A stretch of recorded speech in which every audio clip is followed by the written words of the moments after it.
The reason why we are the United States of America under the Constitution is that we have the right to question agents of the government to ensure that our rights are not being violated. So you Welcome back to Kenton and Habiba. Kenton's here with us today. There's a lot going on in terms of current events. Most of it isn't good. And we thought we would sit down and talk about it with y'all, just see what you think, and also just maybe to update you, maybe some of these things you don't know. Just in case you didn't know, Jeffrey Epstein was an investor. He was supposedly a philanthropist. He was also a convicted criminal, child molester. He was also a teacher professionally. Do you know he was a teacher, but somehow he never actually had a college degree, but yet was teaching young people? Apparently in, what year was it? 2019, he passed away. Allegedly, he unalived himself. Anyway, we know there's a lot of controversy going on around Jeffrey Epstein, and Trump is trying to distance himself from Epstein. I don't know if he's distancing himself successfully or not, but I know the public has a lot of opinions. What is your thoughts, Ken? Whether or not you think Trump knew him, didn't know him, has reason to be afraid of, the files. Again, what's been presented is that they were in close proximity.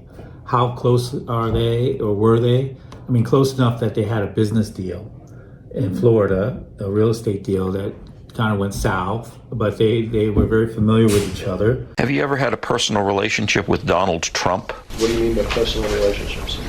Have you socialized with him? Yes, sir. Yes? Yes, sir. Have you ever socialized with Donald Trump in the presence of females under the age of 18? Though I'd like to answer that question, at least today, I'm going to have to assert my 5th, 6th, and 14th Amendment rights, sir.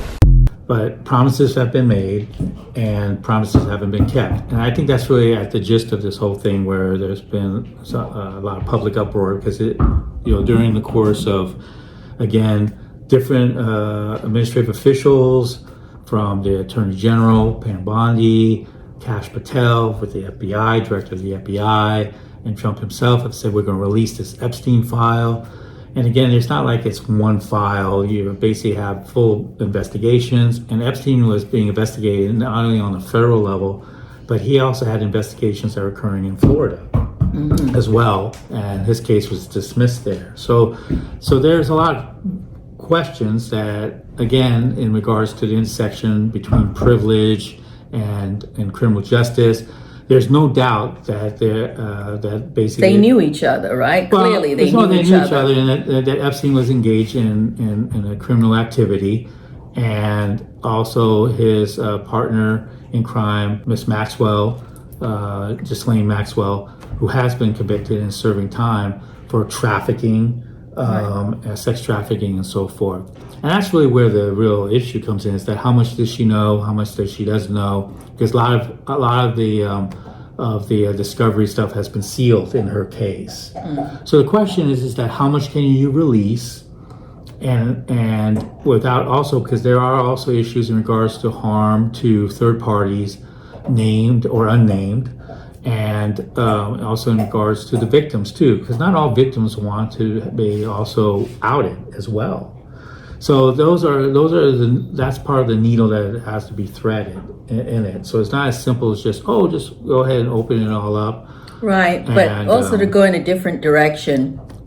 I guess, you can't persecute someone just because he knew him, right? You can know people can attend your functions, doesn't make you guilty. Well, I guess the issue then is, what is it about his association with Epstein that potentially could make Trump look guilty? You can go to another case, just like with P. Diddy, right? Okay, you had people that were invited to his party. Right. All right. And they may have attended the party, but they didn't go to the after party. Right. Where a lot of these nefarious activities were occurring. So the question is that, were they as guilty No, because you got people that are just, again, they attend a Christmas party, and then they leave, and then, other things were happening afterwards. Right. So that's kind of like the same thing. So if again, Epstein was prolific, and again, if you're, with your money and you're doing a lot of business deals and so forth, he was a trader.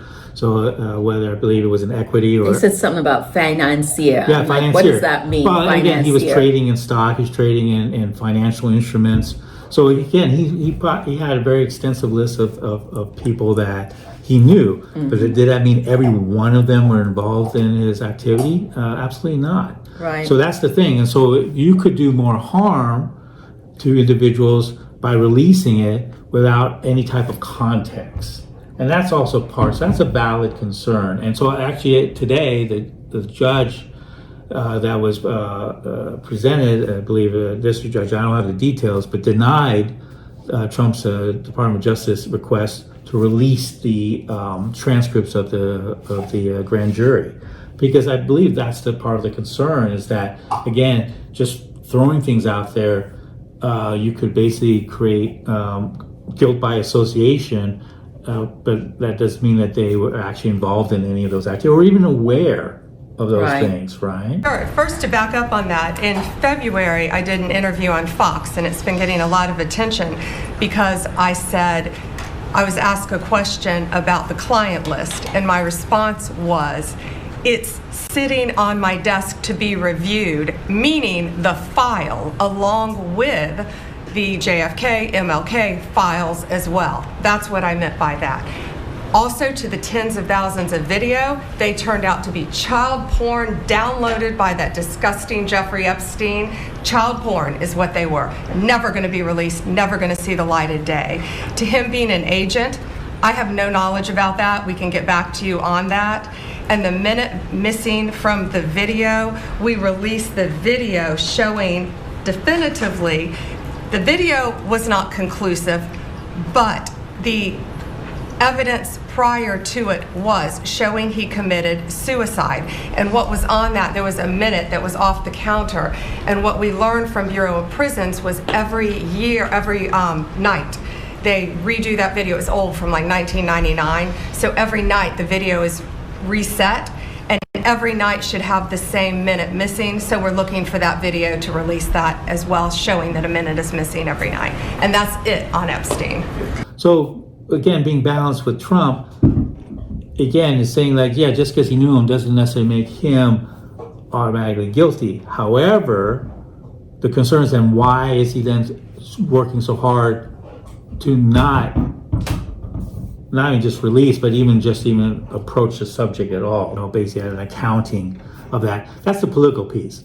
But I think what's really is the issue of the peripheral stuff that's going on, which particularly with Miss Maxwell, and I believe that they're going to subpoena her and take a look at exactly what does she really know, and if she's going to be more forthcoming. Because again, a lot of the issues were sealed. Mm-hmm. So there's questions really how much is again, out there, in particular to persons known and unknown in regards to the traffic. Because again, it's not a party of one. So if, out of this whole, what he's doing, and she's the only one that's serving, again, that's that kind of like, you got other enablers, right? So P. Diddy didn't do what he did alone. Right. He had to have assistance. He had to have other people. They just chose not to go after them because they needed their testimony to try to convict him. And interesting enough, he didn't get convicted for the RICO charge. Okay, so again, being a party of one, that's kind of a stretch. The other interesting thing, though, is also Trump's defamation suit against the Wall Street Journal for that birthday card. What's interesting about that, it's not so much about the card in itself. Is he claiming the card didn't come from him? That's right. He's claiming that he didn't sign it, that it's all fake, and that's why he's suing for defamation. And that can be a whole different discussion because that goes into different. But what's interesting about that is that, again, if he goes through with the lawsuit, and if the Wall Street Journal doesn't settle, which they may not, then they would go through a discovery phase, which means that he has to go through deposition. Well, guess what? If he goes through a deposition, he will then they're going to ask him questions to the extent of his relationship with Epstein. And see, now he's going to have to really explain himself. So there's that double-edged sword. He's probably in his mind hoping that they'll fold like the New York Post, like, CBS, all these other news networks that didn't fight him and they just paid him the money to go to his library. But if the Wall Street Journal decides to go ahead and they fight him, which they might do, then, this will be an interesting case. In regard, it might go all the way up to the Supreme Court. I just wanted to say, if y'all hear the dog whining or ball bouncing or unnecessary noise, this is the reason why. The dog keeps running back and forth, and if we put him away, he whines. So now he's free, and currently he's distracted by the plant outside waving in the wind, hoping for a bunny rabbit to show up. So anyway, drop us your thoughts about the Epstein case as it pertains to Trump. Want to know your opinions in the comments. Do you think a file actually exists? Do you think Trump has something to hide? Do you think he was not involved? He was just someone he knew as a friend? Let me know what you think in the comments below. So the next case that I wanted to talk about is on the young man, William McNeil. So you can Google William McNeil lawsuit. It was a case about a young male who happened to be black, or was a traffic stop of some sort that just kind of went left. When he pulled me over, he walked up, opened my door because my window don't work, right? Okay. And then I said, so what I did wrong? Yeah. He said, well, for one, your headlights are off under this weather. I'm like, okay. There's multiple people headlights off, first of all. And then there's no rain. It doesn't matter. You're still required to have headlights on. Can you pull that law up? Huh? Can you pull that law up? Yeah, when you step out of the car, I will. Can you call your supervisor? Huh? Can you call your supervisor? All right, go for it. Exit the vehicle now. Exit the vehicle. Show me your hands. Here. 33 at 15 an hour. I'm here. What is your reason, sir? Step out. What is your reason? Step out now. All right. Get on the ground. No. Get on the ground. Stop fighting. Put your hands behind your back. Put your hands behind your back. I'm resisting. Hands behind your back. What's wrong with you? I was putting my hands behind my back. I was doing Ain't no talking now, man. Ain't no talking. I'm fucking talking shit, bro. I was doing it, bro. What's going on, man? You're under arrest. That's what's going on. No, bro. Yes, bro. You have a lawful reason, bro. Big knife center in here, too. You gonna throw me blow like that, bro? Yeah, I'm gonna take it off now, of you, man. bro. Yeah. And I'm just trying to have a regular conversation with y'all, bro. That's not how it works. Too late. It ain't gonna too late. When they asked you to step out of the vehicle, you should have done that shit. Sir, your partner didn't even ask. Marijuana in his right pocket. Yes, it is. So why close the door if you see him pull up? Because, man, what you mean? He talking about arresting me and stuff, bro. I didn't do nothing. It's called resisting, idiot. I didn't do nothing wrong, sir. Can you back me up to the car so I can lean up? Shut up. Kenton, what do you think about, I showed him the clip, which I've inserted for you guys. I just wanted to know what you thought about William McNeil's lawsuit or case. Excuse me. Well, again, just looking at the video, that was the first time that I saw the video. So there's a couple of things that jump out at it in regards to, again, the reasons for the stop, and then again him challenging the stop. I think one of the things that people keep in mind is that what he was charged for, and one of the things was that he was charged under Florida General Statute 843.02, Section 02, which is basically resisting an officer without violence. And I think basically what that statute says, and what's interesting enough is that it's one of the statutes that I actually teach to my students, but it's in regards to obscenity. But in that is that it gives the officers in Florida a wide latitude to arrest someone for, again, resisting without violence. What is resistance? Resistance is basically not obeying an officer's command, assuming that they're lawfully executed. So him just saying No. no or refusing to come out his car, they can charge you which for that. I thought you had the right to do, to say, So- no, I don't want to come out my car, or, Right, but see, that's the thing, is that law allows for them to charge you for resisting without violence. And that's an example of how a law is too broad. And in a way, it can be construed as vague, because it's like, what is without violence is anything. So that, for example, you could basically like have a block party or carnival, and you're walking, and an officer says, hey,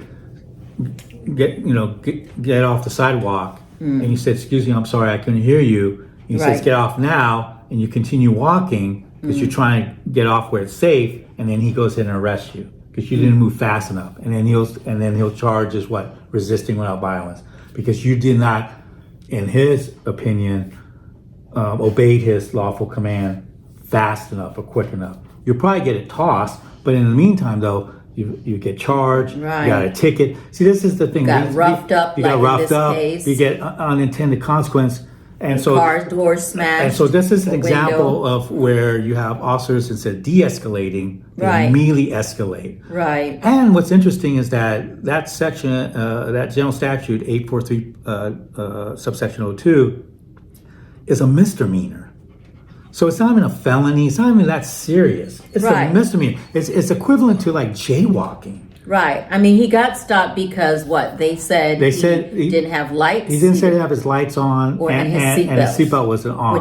Which those two charges were dropped. So that means there wasn't sufficient evidence by the prosecutor for that stop. Yes, sir. Is there a reason why you're popping the door open like that? I don't have a window that works. Is there a reason that you're pulling me over? Yeah, absolutely. There's a reason why I'm pulling you over. For one thing, inclement weather, you don't have your lights on. Two things, you're not wearing your seatbelt. It's daylight. I don't need the lights. And it's not weather. It's not raining. Oh, this is inclement. It's not raining. Okay, I'm not arguing with you. I'm telling you why I'm pulling you over. Give me your driver's license, registration, proof of insurance. No, call your supervisor. Why? Excuse me? Call your supervisor. Why did you pull me over? 37, 35. I'm properly driver. I've already told you. Why did you pull me over? Step out of the vehicle. No. Step Why out of did the you pull me vehicle. over?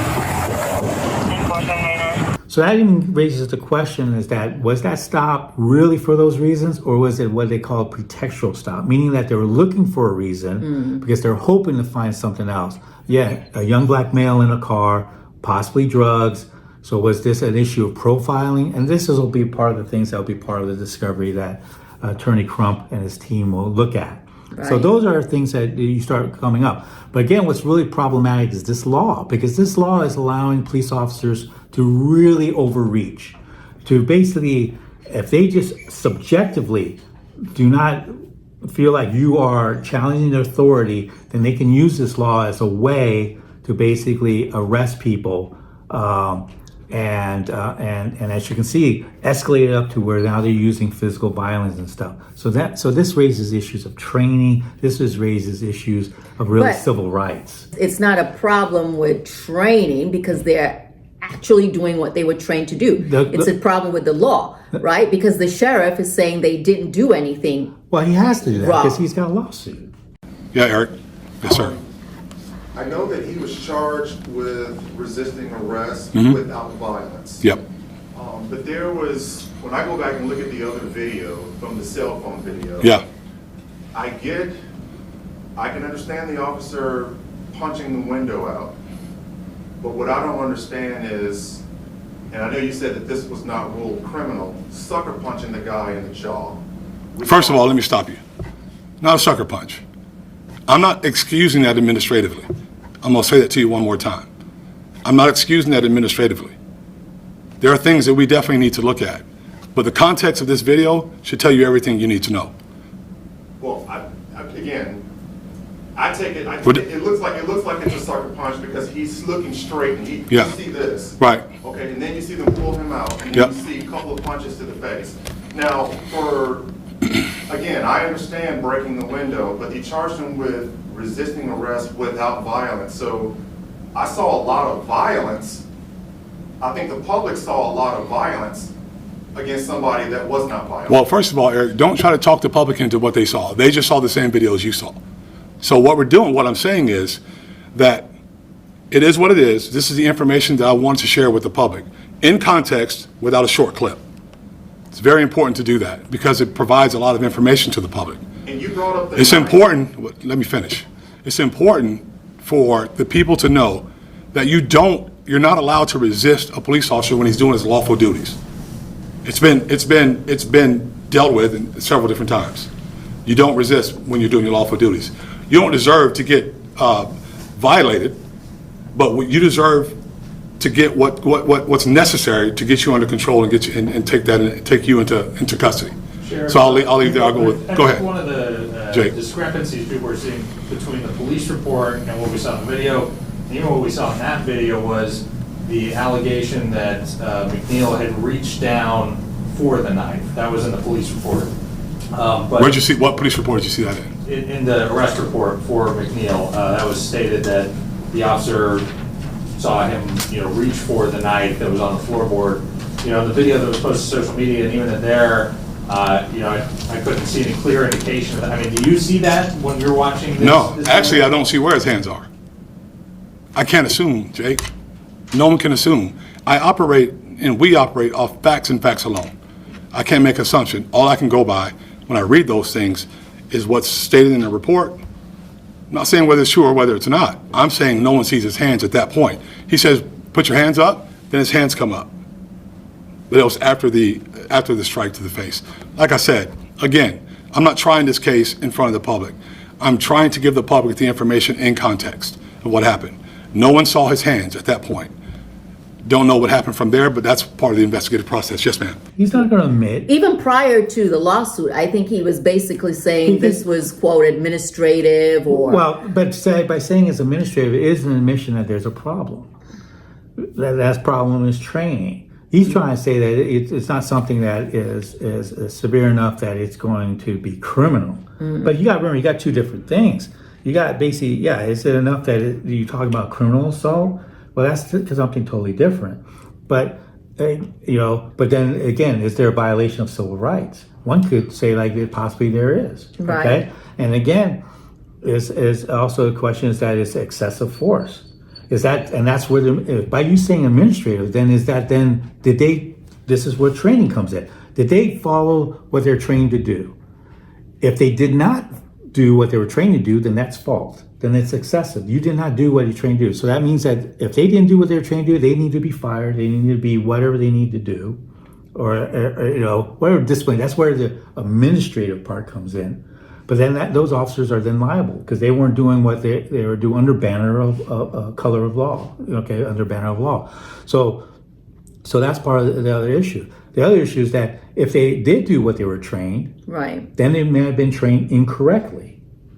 Then if they trained incorrectly, then the department is at fault. It looks as if the sheriff or their department is defending them, Well, so of course, to speak. that's what they do. Or if they also have a police union, the police unions will provide lawyers and stuff like that to defend them as well. Right. I mean, that's part of our system. I mean, again, you want innocent until you're proven guilty, right? So we're going to take a look at it, and then you look at the video, but you're going to have to also look at the charges. You have to look at also all the all the reasons. But one of the things it's still telling is that they had to drop the charges of not having his seatbelt on and his lights on, which is the reasons for the stop. Right. So there was not enough evidence.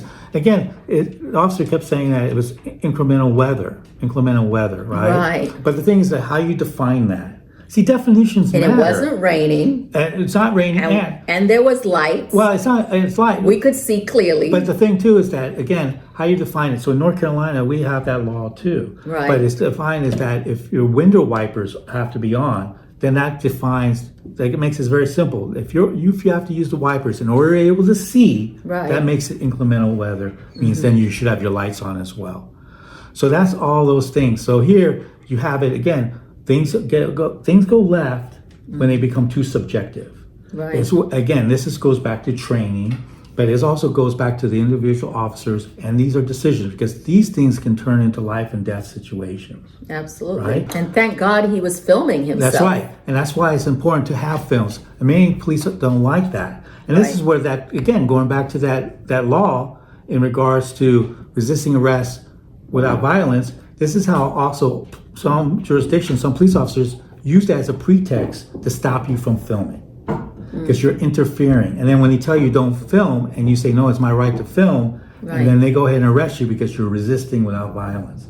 That's the problem with this law. This law is being abused to basically infringe on people's First Amendment rights in regards to freedom of speech, and also in regards to protect themselves against unwarranted search and seizures and so forth. And it's important to understand these nuances. So you have, not only you're better informed, but you can better understand what's going on. And I think that's part of the confusion is saying resisting without violence. The violence is the only people I saw violent were the cops. Police officer. Again, that's the whole point. That's he had the his scary hands up. part. He basically was allowed to get. He got punched in the face, and he didn't even push back or anything. Broke his windows. His hands are up, and they're still. They're striking him, and he's not even resisting back. Right. That's why they had to do that instead of a stand. Again, resisting arrest. They had to do resisting without violence because it clearly shows he was not. And again, that shows you again creating a law that allows the police to violate you. You don't do anything back, and you still get arrested for it. Right. That's the insanity of this law. It shows you how vague, overbroad statutes create these type of these situations can go too far. This is the thing that people have to understand. The reason why we are the United States of America under the Constitution is that we have the right to question agents of the government to ensure that our rights are not being violated. So you have a right to say like, hey, why are you stopping me? And for them to say like, oh, I don't have to tell you, you just need to get out. Wait. Now the thing is that there's some things he could have done, may have done differently in hindsight. Say like, well, am I being detained? Now him asking for a supervisor is valid. The next question is that, am I being detained? If I'm being detained, then you need to then, explain to me why am I being detained and so forth. If I'm not being detained, then I can sit here in my car until. Yeah, but you can tell based on their approach. No, they weren't going to have it. No, the moment he asked for a supervisor, they weren't having it. They were going to pull him out. They were going to execute. They were going to take him to the ground. So that's the whole thing. Is like they already had the mindset where they were going to go ahead and arrest him. And they just needed a pretense. And again, that pretense was with that statute. So I also wanted to bring up that 2 major celebrities have passed away. I'm sure you've heard of them. Number one being Ozzy Osbourne. And the second person, unfortunately, who died at a very young age, Mal Warner. So let's first talk about Ozzy Osbourne. When you think of Ozzy Osbourne, what comes to mind, Kenton? Oh, well, Ozzy Osbourne is just Black Sabbath, and being the lead singer of that, and some of his music, Crazy Train, and so forth. But then also the Osbournes, that reality show with him and his family. Right. Yeah, I didn't know his music. I didn't grow up with his music. Yeah. I wasn't familiar with his music as much as Kenton was. And again, I'm sorry, all this noise that has been distracting us is the dog. It's like this puppy is too much. It's like having a child, but a child with like basically ADHD. It's just like he's all over the place. This is not our dog. He's under the table, under my legs. He's next to Kenton. This is our oldest son's dog. While he's God! While he's in med school doing rotation, and so. We're watching him while he's in the middle of a rotation, but this is like having a child from a different mother. Right, and again, if we put him away, because I'm sure some of you are probably thinking like, why don't you just put him away? He starts whining and literally yelling as much as a dog can do, and it's very distracting. Anyway, back to Ozzy Osbourne. Yeah, I didn't know his music at all, or I didn't grow up with it. Yeah. I've seen video clips, of course, with the type of music. It wasn't my type of music, but I did find him a very lovable person or character, so to speak, on the Osbourne show. So I was obsessed with the Osbourne show because I like Sharon Osbourne. I like the reality show they had with their home. You know, I like interior design, so I like seeing their home, their kitchen, the details, how they run their household, their kids, the drama, you know, just being on tour and just the life of a celebrity out of reach, so to speak. So I do know, though, he did have Parkinson's for many years, and you could see that on top of whatever other medical issues he may have had. But again, I'm sure he will be missed by many people, those who knew his music. Very, affable and just overall, a talent, So, Right. and the genre of music, heavy metal, without some controversy, because at that time, Right. when he like bit the head off of a bat during a concert, Mhm. so at that time it's like, oh, bad influences on children and so forth, and claims of satanic worship and stuff, which was not at all the case with him, but Right. I mean, it was a character. It was you a could see character, that once exactly. you got to see him in his home. Right. The makeup, the hair. It was yeah. all, it was an I image. got you. The last person I wanted to talk about, unfortunately, that passed away so suddenly was Jamal Warner. I'm sure anyone who grew up in the 80s, 90s knew who Jamal Warner was. So again, whether or not you like Bill Cosby, whether or not, that's a whole different subject. This is not about Bill Cosby. It's about the fact that Jamal Warner was a very memorable character on the Cosby Show, very lovable character. And through the years, right? well, he played Theo. Right. He was on many shows. Yeah, he's a true talent. He directed, he acted, he was a creative writer, behind many shows, Malcolm and Eddie. Right. Many shows he was on. He was on, he was also on dramas as well. He was a dramatic actor, so it wasn't just comedy. Right. It's just a talent that has gone way too soon. Right. He's only 54, way too soon. He was literally our age. He was literally my age. And on top of that, he was an August born. So we were literally the same age. Leo, very outgoing, optimistic, kind of. And it's just really sad to see someone like that go. He had a young child, he was married, he just seemed so full of life, and he was happy. And I mean, Ozzy Osbourne passed away was like, okay, that's sad, but he was in his 70s. But with Jamal Warner, that's a tragedy. Right. That's a whole different level. It's a tragedy, and it's like, again, it's kind of like when I remember watching, we watched the Cosbys in college. Right, we grew up watching him, literally. He was just like, a celebrity version of us, our brother, so to speak. Yeah. In college. By the way, for those who don't know what he died of, as in Jamal Warner, apparently he drowned in Costa Rica. Now we finally have an update on the drowning death of Malcolm Jamal Warner. Now, according to ABC7, they stated that Malcolm Jamal Warner had drowned while he was on vacation in Costa Rica. Now, the article goes on to say that Warner had drowned off the coast of Costa Rica on Sunday. So this actually occurred on Sunday. They stated that the Costa Rican National Police had told this to ABC News. Now, the coroners in Costa Rica had also labeled his death by asphyxia. The article goes on to state that the actor died near Cocles, which is a beach in Limon, Costa Rica. Police told ABC7 that he, being Malcolm Jamal Warner, was caught in a high current in the water and was discovered on Sunday afternoon. But no, it was a very unfortunate loss, and may he rest in peace, and I feel for his family, honestly. All our prayers and condolences to his family and friends as well. Right. What was your favorite show with him? For those that didn't watch Cosby, what was your favorite show with Jamal Warner? Well, I mean, obviously. Oh, that wasn't even for you. Yeah. That was for you. Yeah, it's for them. That was for you. Drop it in the comments. Yeah. But go ahead, answer the question before you go. I love them, and obviously as Theo, and then especially the episode where you know, he was talking about getting a job and dropping out of college, and you know, Bill Cosby and Claire, but Bill Cosby was giving him a lecture on it, and he's, you know, they're going back and forth, and he was telling him, okay. Remember that? That's memorable. Right. He's like, the cost, right? The cost of living Right. and stuff. He said, look, I got money. He would take out the money from him. Finally, he said, like, see, this is what you have without education. And then he showed us nothing.